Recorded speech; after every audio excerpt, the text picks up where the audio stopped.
नमस्कार विद्यार्थी मित्रांनो, आपल्या यूट्यूब चॅनलमध्ये तुमचे स्वागत आहेत.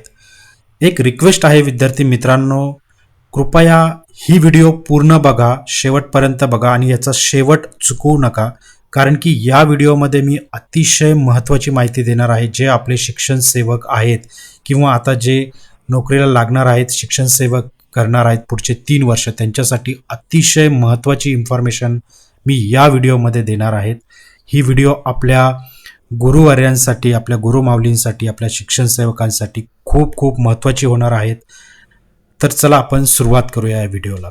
सगळ्यात पहिले विद्यार्थी मित्रांनो, MP स्टेट कोडचा नेमका निर्णय काय आलेला आहे? हा निर्णय काय आहे? MP स्टेट म्हणजे मध्य प्रदेश स्टेट कोर्ट यांनी एक अतिशय मोठा निर्णय घेतलेला आहे मित्रांनो. तिथल्या जे शासन होतं त्यांचा एक नियम होता पेमेंटबद्दलचा. त्या नियमाच्या आधारावर किंवा त्या नियमाच्या विरुद्ध नेमका MP स्टेट कोर्टने काय निर्णय घेतला आहे तो आपण या व्हिडिओतून बघणार आहोत. आणि तो निर्णय आपल्या महाराष्ट्रामध्ये लागू होईल की नाही, किंवा तो आपल्या शिक्षण सेवकांना कशा प्रकारे मदत करू शकतो, हे आपल्याला या व्हिडिओमधून आता बघायचं आहे. पहिला पॉईंट मी इथे बघायचा आहे आपल्याला, की MP स्टेट कोर्टाचा नेमका काय निर्णय आलेला आहे आणि त्याचा काय फायदा होणार आहे. दुसरा पॉईंट आपल्याला हा बघायचा आहे, की तो निर्णय काय सांगतो आणि त्याचे काय फायदे आहेत. आणि तिसरा पॉईंट आपल्याला महत्त्वाचा बघायचा आहे, की याच आधारावर महाराष्ट्रातील शिक्षण सेवक, आपले जे गुरुवर्य आहेत, आपले जे गुरु आहेत, जे शिक्षण सेवक आहेत, यांना फुल पे मिळायला हवा किंवा मिळेल कसा मिळेल किंवा तो मिळण्यासाठी काय करायला लागेल, या गोष्टी आपण तिसऱ्या पॉईंटमध्ये बघणार आहोत मित्रांनो. चला पुढे जाऊया. आता सगळ्यात पहिले हे बघूया, की MP स्टेट म्हणजे मध्य प्रदेश स्टेट हायकोर्टचा काय निर्णय आहे. याबद्दल मी थोडक्यात इथे सांगतो तुम्हाला, की काय केस होती. State of Madhya Pradesh and other versus Dilraj Birla यांची ही केस होती. त्याचा अपील नंबर हा आहे, त्याची डेट ही आहेत आणि जे हॉनरेबल जज होते ते जस्टिस विवेक रसिया. तर पुढे जाऊया. कोर्टाचा मुख्य निर्णय काय, हे जे आपले माननीय जज आहेत त्यांचं जजमेंट म्हणजे काय आलं, त्यांचं जजमेंट काय आलेलं आहे किंवा त्यांनी काय निर्णय घेतलेला आहे तो बघूया. तर त्यांनी असं म्हटलेलं आहे. आता हा हा कशाबद्दल होती ही जी एक कोर्टामध्ये जी केस चाललेली होती, ही अशी होती मित्रांनो, की तिथले जे कर्मचारी आहेत, मध्य प्रदेशचे जे कर्मचारी आहेत, कुठल्याही प्रकारचे कर्मचारी आहेत, शासनाचे कर्मचारी आहेत, त्यांनी त्यांना कमी वेतन मिळत होतं. म्हणजे जे फुल पे मिळायला पाहिजे होतं, जे पूर्ण वेतन मिळायला पाहिजे होतं, ते वेतन मिळत नव्हतं. म्हणून त्यांनी ही कोर्टामध्ये केस चालू होती. तर आता त्याच्या रिलेटेड हे जजमेंट काय आलेलं आहे ते आपण बघूया. तर कोर्टाने काय म्हटलेलं आहे, त्यांचं जे जजमेंट आलं किंवा निर्णय काय दिला आहे, की योग्य प्रक्रियेतून proper channel plus due process नेमणूक झालेला कर्मचारी. आता हे जे इंग्लिश वर्ड इथे लिहिले आहेत ना, हे ॲक्च्युअल त्या जजमेंटमधले घेतलेले आहेत मित्रांनो. हे माझ्या मनाने टाकलेले नाही आहेत. हे त्या जजमेंटमध्ये लिहून आलेले वर्ड आहेत. ते रिटर्नमध्ये दिलेलं आहे जजमेंट. ओके. जे कोणी जस्टिस असेल त्यांनी विवेक रुसिया जे जस्टिस आहेत त्यांनी लिहून दिलेलं आहे ते. म्हणजे प्रॉपर चॅनल थ्रू किंवा ड्यू प्रोसेसमध्ये नेमणूक झालेला कर्मचारी प्रोबेशनवर असलेला प्रोबेशनवर असला तरी, म्हणजे प्रोबेशन म्हणजे तुम्हाला थोडक्यात सांगतो, की आपले जे आता शिक्षण सेवक आहेत ते इन शॉर्ट त्यांना प्रोबेशनच म्हटलं जातं. म्हणजे असे असला तरी. तिसरा पॉईंट म्हटलाय त्यांनी, त्याला मिनिमम पे स्केल पूर्ण किमान वेतन पूर्ण पूर्ण किमान वेतन देणे बंधनकारक आहे, असं त्यांचं जजमेंट आलं आहे. कोर्टाने स्पष्टपणे म्हटलं आहे, equal pay for equal work हे त्यांच्या जजमेंटमधला वर्ड आहे. Equal pay for equal work या तत्वानुसार मिनिमम पे स्केल पूर्ण किमान वेतन देणे बंधनकारक आहे. कुठले, जे MP स्टेटमधील जे कर्मचारी आहेत, जे शासनाचे कर्मचारी आहेत कुठल्याही डिपार्टमेंटचे, तर त्यांना. पुढे त्यांनी म्हटलं आहे, समान काम करणाऱ्या कर्मचाऱ्यांना वेगवेगळा पगार देणे बेकायदेशीर आहे. बेकायदेशीरच म्हटलंय डायरेक्ट त्यांनी. बरोबर. त्यांनी बघा 12/12/2019चा जो जॅड सर्क्युलर होता, त्याच्यात काय होतं, 70%, 80%, 90% पगार न्यायालयाने अमान्य डेप्रिकेटेड ठरवला आहे. म्हणजे काय, की जे कर्मचारी लागलेले होते, प्रोबेशन पिरियडवरती होते, त्यांना तुम्ही फक्त 70%च पगार देत होते. म्हणजे जर त्यांना 100 ₹100 जर असेल तर त्याच्यातले ₹70 मिळणार. म्हणजे 70%च, 80%च आणि 90% म्हणजे त्यांची कपात किती होत होती बघा. इथं इथं त्यांची 30% कपात होती ती, इथं त्यांची 20% कपात होती ती, इथं त्यांचं 10% पगाराची कपात होत होती ती. म्हणून त्यांनी काय केलं होतं, की या शासनाविरुद्ध हे कोर्टात गेलेली होती आणि त्याच्यानुसार कोर्टाने तो निर्णय दिलेला आहे. तर तो कंप्लीट बेकायदेशीर ठरवलाय शासनाने. हे वरचे जे 3 पॉईंट आपण मांडलेत, ते अतिशय महत्त्वाचे जजमेंट दिलंय कोर्टाने, की योग्य प्रक्रियेतून गेलेला असेल, प्रोबेशनवर जरी असेल तरी त्याला मिनिमम पे भेटलाच पाहिजे. तर याचा फायदा आपल्या शिक्षण सेवकांना कसा होणार आहे ते मी पुढे सांगणार आहे मित्रांनो. पुढे बघूया. हा निर्णय नेमका काय सांगतो? तर कोर्टाने काय चुकीचं ठरवलं, की जरी तो प्रोबेशनवर असेल, तरी 70%, 80% आणि 90% पगार देणे एकदम चुकीचं आहे. 2 प्रकारचे प्रोबेशनर तयार करणे हे चुकीचं आहे. म्हणजे बघा विद्यार्थी मित्रांनो, एक आपण एक्झाम्पल घेऊया आपण. सपोज एक आपले शिक्षक आहेत, बरोबर?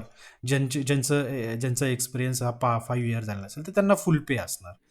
आणि जे आपल्या दुसरीकडे कोण आहेत, की आपले शिक्षण सेवक आहेत, बरोबर? जे शिक्षण सेवक आहेत, त्यांना तुम्ही किती पगार देणार? त्यांना तुम्ही काहीतरी, आता ते बघूया किती पगार देणार वगैरे. फॉर एक्झाम्पल त्यांना तुम्ही 16,000च पगार देणार. तुम्ही जर 1ली ते 8वी पर्यंत असेल तर तुम्ही 16,000च पगार देणार. मग हे चुकीचं आहेत की नाही? म्हणजे तुम्ही काम व्यवस्थित सगळं काम यांच्याकडनं पण करून घेतात आणि त्यांना पगार अर्धवटच देतात. That is the wrong. म्हणजे 2 प्रकारचे प्रोफेशनल तयार करणे हे काय चुकीचं ठरवलंय आपल्या कोर्टाने, एम-पी कोर्टाने. तर कोर्टाने काय बरोबर ठरवलं हे चुकीचं ठरवलं. कोर्टाने हे गोष्ट करणं हे चुकीचं ठरवलं. मग आता बरोबर काय आहे? तर एकाच पदावर जर काम करत असेल, एकच काम करत असेल आणि एकच जबाबदारी असेल, तर पगारही एकसारखाच हवा. अगदी 100% बरोबर आहे. जर तुम्ही एकच काम दोन्ही व्यक्तींकडनं एकच काम करून घेतायत, एकसारखं काम आहे, त्यांना एकसारखी जबाबदारी आहे, ते एकाच पदावर आहेत आणि त्यांना पगार वेगवेगळा, हे चुकीचं आहे. तर हे कोर्टाने हे सगळे निर्णय दिलेले आहेत. पुढे बघूया आपण. आता या निर्णयाचे फायदे कुणाला? तर आता सध्या आपण फक्त एम-पीतलं बघतो. पण ते महाराष्ट्राच्या रिलेट करूया आपण. कसं महाराष्ट्राला कसं याला लागू करता येईल याबद्दल. या निर्णयाचे फायदे कुणाकुणाला? तर एम-पीमधील प्रोबेशन कर्मचारी असतील, कॉन्ट्रॅक्टवर असतील किंवा फिक्स पे कर्मचारी असतील, म्युनिसिपल कॉर्पोरेशनचे असतील किंवा कुठलीही स्टेट एजन्सी असेल. हे बघा, स्टेट एजन्सी म्हटलंय त्यांनी. म्युनिसिपल कॉर्पोरेशन असेल, स्टेट एजन्सी, इथं म्हटलं कॉन्ट्रॅक्ट असेल, फिक्स पे असेल, प्रोबेशनल कर्मचारी. कुठल्या डिपार्टमेंटचा हे त्यांनी एक्सप्लिसिटली म्हटलेलं नाही आहे. कुठलेही असेल ते, बरोबर? तर एम-पीमधील या सगळ्या लोकांना हे निर्णय लागू होणार. फायदे काय होणार मग त्या लोकांना? तर फुल मिनिमम पे म्हणजे जे काही कमीत कमी त्या पदासाठी पगार असेल, तो मिळालाच पाहिजे. मागील थकबाकी, ॲपियर्स मागण्याचा अधिकार पण दिलेला आहे बघा. एरियर्स जे मागील थकबाकी आहे, ते एरियर्स म्हणजे खूपच हा अतिशय महत्त्वाचा मुद्दा आहे. तर एक्झाम्पल बघूया आपण क्विकली, की जर एखादा कर्मचाऱ्याला ₹50,000 पगार हवा पाहिजे होता, म्हणजे त्या पदासाठी आहेत आणि देताना फक्त 30,000 देत आहे. ओके. 50,000 पाहिजे होता. आता ते 30,000 देत आहे. बरोबर. तर त्या त्या कर्मचाऱ्याने जर 2 वर्ष काम केलेलं असेल, तर त्याला किती कमी पगार मिळत होता 2 वर्ष? ₹20,000 त्याला कमी पगार मिळत होता. मग 2 वर्ष म्हणजे किती? 24 महिने. तर 20 गुणिले तुमचे 24, एवढं जी काही अमाउंट येईल, तेवढा पगार त्या कर्मचाऱ्याला ॲज अ एरियर म्हणून द्यायला लागेल. एकत्रित अमाउंट द्यायला लागेल. बरोबर. आता शासन परिपत्रक कोर्टात आव्हान देण्याचा मजबूत एक आधार खूप खूप महत्त्वाचा आहे. हे आपल्या महाराष्ट्रासाठी खूप महत्त्वाचं आहे. शासन परिपत्रक कोर्टात आव्हान देण्याचा मजबूत आधार. आता याचा फायदा आपल्या महाराष्ट्राला होणार आहे. कसा? तर पुढे बघूया आपण. हा पॉईंट अतिशय महत्त्वाचा आहे आपल्यासाठी. आता बघा, आता सगळ्यात महत्त्वाचं महाराष्ट्रातील शिक्षण सेवक. महत्त्वाचा मुद्दा काय आहे, की आपल्या महाराष्ट्रातील शिक्षण सेवक, आपले गुरुवर्य, आपले गुरुमाऊली यांच्यासाठी हे कसं महत्त्वाचं ठरणार आहे. तर बघा, एम-पीचा निर्णय महाराष्ट्राला कसा लागू होतो? थेट लागू होत नाही. बरोबर, समजू शकतो. कारण तो मध्य प्रदेश या कोर्टाने दिलेला निर्णय आहे, तो एम-पी स्टेट विरुद्ध एम-पीचं जे शासन आहे त्याच्या विरुद्ध एम-पी कोर्टाने दिलेला निर्णय आहे. पण हा निर्णय एक स्ट्रॉंग लीगल प्रेसिडंट, खूप महत्त्वाचा वर्ड आहे मित्रांनो हा. स्ट्रॉंग लीगल प्रेसिडंट आहे. म्हणजे काय, की आता आपले जे कोणी बांधव असतील, त्यांनी पण हे जे काही जसं समान कायदा आहेत, की बाबा एक एक पदावर काम करत असाल, सेम पदावर काम करत असाल, तर सेम पे असायला हवं. याच्याबद्दल आपल्याही लोकांनी कोर्टामध्ये याचिका दिलेल्या आहेत. तर त्यांच्यासाठी हा अतिशय स्ट्रॉंग लिगल पॉईंट होणार आहे. का? कारण की कसं असतं मित्रांनो, जर एका कोर्टाने एका ठिकाणी जो निर्णय दिलेला असेल, जर तो निर्णय दिलेला असेल, तर तो निर्णय दुसरं कोर्ट किंवा जज जे जजमेंट घेत असतात, तो त्या निर्णयाला मागचा निर्णय काय दिलेला आहे, याचा संदर्भ घेऊन दिला जातो. असं खूप वेळेस होत असतं, की जर एखाद्या कोर्टाने एखाद्या पर्टिक्युलर केसबद्दल जर एखादा निर्णय दिलेला असेल, तर त्यासारखीच जर समान दुसरी केस असेल, तर तो मागच्या केसचा संदर्भ घेऊन निकाल दिलेला असतो किंवा देतात.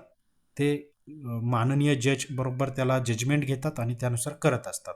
तर तो आता हे जे काही एम-पीमध्ये ज्या प्रकारे निर्णय लागलेला आहे आणि महाराष्ट्रामध्ये जर त्या प्रकारच्या ज्या आपल्या सेम केसेस चालू आहेत, तर आता आपले महाराष्ट्राचे जे केस आहेत, त्यामध्ये ह्या एम-पीचा म्हणजे मध्य प्रदेशमध्ये जो निर्णय लागलेला आहे, त्याचा संदर्भ घेऊ शकतात आणि तो आता एक स्ट्रॉंग लीगल पॉइंट झालेला आहे. कारण की तिथे जो निर्णय घेतलेला आहे, तो निर्णय इकडे लागू होण्याची शक्यता दाट असते. कारण ते जेव्हा कोर्ट हे जजमेंट काढत असतं, तेव्हा वेगवेगळ्या गोष्टींचा विचार केला जातो आणि आपले जे लोकं आता त्याविरुद्ध लढत लढत आहेत, त्यांना हा अगदी खूप छान पॉइंट आणि छान माहिती त्यांच्याकडे असणार आहेत.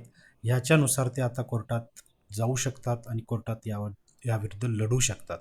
त्याच्यामुळे हा स्ट्राँग लीगल प्रेसिडेंट आहेत मित्रांनो आपल्यासाठी खूप छान. महाराष्ट्रातील शिक्षण सेवकांची परिस्थिती काय आहे सध्याची? रेग्युलर शिक्षकांसारखंच काम करावं लागतं, सगळे मान्यच असणार. समान तास तर त्यांना काम करावंच लागतं. समान जबाबदारीही त्यांच्यावर असते. समान पात्रताही त्यांच्याकडे असते. पण काम मात्र पण पगार मात्र पूर्ण देत नाही. का असं? म्हणजे हे वरचे सगळे पॉइंट तर सारखेच आहेत. जे जे दुसरे शिक्षक आहेत, तर तेच आपले शिक्षण सेवक पण काम करत आहेत. पण शिक्षण सेवकांना मग पूर्ण पगार का नाही? 3-3 वर्ष का त्यांना अतिशय तुटपुंज पगारावरती काम करायला लागतं? तर असं का? तर हीच परिस्थिती कुठे होती मित्रांनो? एम-पीमधील प्रोबेशन कर्मचाऱ्यांमध्ये होती आणि कोर्टाने हा शासनाचा निर्णय चुकीचा ठरवला आहे. आता मला अजून परत एम-पीतल्या लोकांचं अभिनंदन करावं वाटतं. का? अहो त्यांना 70% 80% आणि 90% एवढा पगार मिळत होता. त्यांना तर फुल भेटायलाच पाहिजे. मी त्यावरती दुमत नाही. पण त्यांचा पगार किती कटत होता हो? 30%, 80 20% आणि 10% एवढाच पगार कपात होत होती. तरी त्यांनी केस लढली आणि केस जिंकली. बरोबर? मग आमच्या शिक्षण सेवकांना, आपल्या महाराष्ट्रातील शिक्षण सेवकांना, आपल्या गुरूंना एवढं काम करून जे भावी पिढी घडवताय, त्यांना तुम्ही 16,000 पगार देता. 16,000 पगार. त्याच्यातूनही ₹200 तुम्ही टॅक्स कापून घेतात. किती देता हो त्यांच्या हातामध्ये? ₹15,800. जे आपले 1ली ते 8वीचे शिक्षक असतील, जे आपले 9वी ते 10वीचे असतील, त्यांना तुम्ही किती देतात? 18,000 म्हणजे 17,800च पगार देतात. हातामध्ये तेवढाच देतात. आणि आपले जे 11वी-12वीचे शिक्षक असतील, त्यांना किती देता हो तुम्ही? 20,000 म्हणजे किती? 19,800च पगार देतात. मग एवढ्या तुटपुंज्या पगारामध्ये काय आजच्या या जमान्यामध्ये काय होतं? काहीच होत नाही. तर मला महाराष्ट्र शासनाकडे अगदी कळकळीची विनंती आहे त्यांना, आमच्या शिक्षकांचं, शिक्षण सेवकांची अशी हेळसांड थांबवावी, अशी त्यांना नम्र विनंती आहे. त्यांनाही फुल पगार द्यावं, कारण तेही तेवढंच काम करतात. त्यांनाही तेवढीच जबाबदारी आहे. त्यांचीही पात्रता तेवढीच आहे. फक्त त्यांना पगार कमी देत आहेत. आणि वरून अजून तर त्यांना अजून काम वाढवलीत, की श्वानही मोजा. त्यांना कुत्रेही मोजायचं काम दिलेलं आहे. कृपया एवढी हेळसांड किंवा एवढा अपमान आमच्या शिक्षकांचा करू नका. आमचे गुरु आहेत ते, आमचे गुरुवर्य आहेत ते. त्यांची हेळसांड थांबवा. मित्रांनो, काही चुकलं असेल या व्हिडिओमध्ये माझ्याकडून तर मला माफ करा. पण ह्या व्हिडिओला लाईक करा. ही इन्फॉर्मेशन जेवढी शेअर करता येईल तेवढी शेअर करा. चॅनलला सबस्क्राईब करा. बेल आयकॉनला प्रेस करा, जेणेकरून तुम्हाला नवीन अपडेट मिळत राहतील. आणि कृपया कमेंट बॉक्समध्ये फुल पे म्हणून अशी कमेंट टाका. जे जे बघत असतील त्यांनी कृपया फुल पे म्हणून कमेंट टाका आणि आपले जे बांधव याविरुद्ध लढत आहेत कोर्टामध्ये, त्यांनाही काहीतरी ताकद मिळो. धन्यवाद विद्यार्थी मित्रांनो.